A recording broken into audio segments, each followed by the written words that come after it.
joining us. Just time for a quick recap of the week, and we begin with the continuing investigation of Donald Trump and Russia. A scandal that we've been referring to as Stupid Watergate, because it has all the potential consequences of Watergate, but everyone involved is really stupid. This week, the news centred on Congressman Devin Nunes, the most Devin in the history of Devons. His parents actually wanted to name him something else, but the birth certificate just wrote Devon on itself.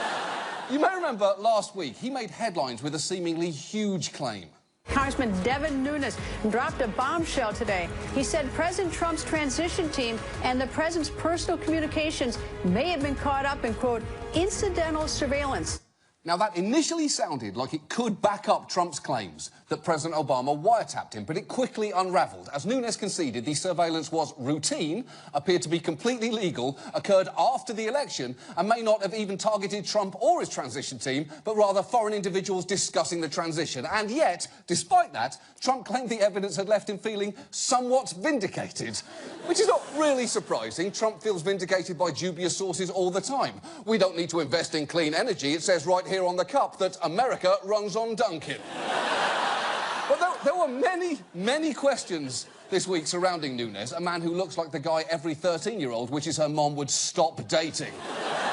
For instance, why did he make such a big show of racing to the White House to share his information with President Trump, especially in the light of this revelation? The New York Times reported White House officials were the source of intelligence reports given to House Intelligence Chair Devin Nunes.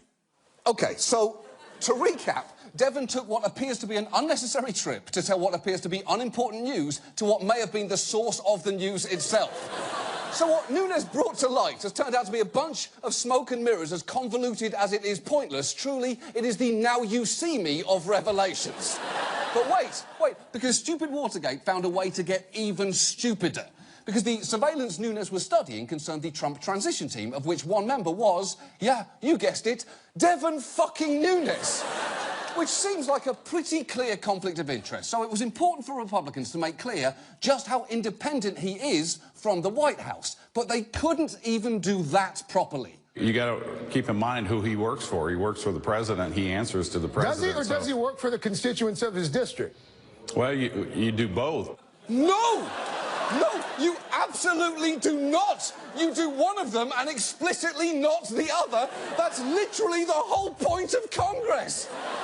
And that is why this story is Stupid Watergate. It could very well take down the government, but nobody involved understands why, or how to cover it up, or what the government fucking is, or possibly how to breathe without getting regular reminders.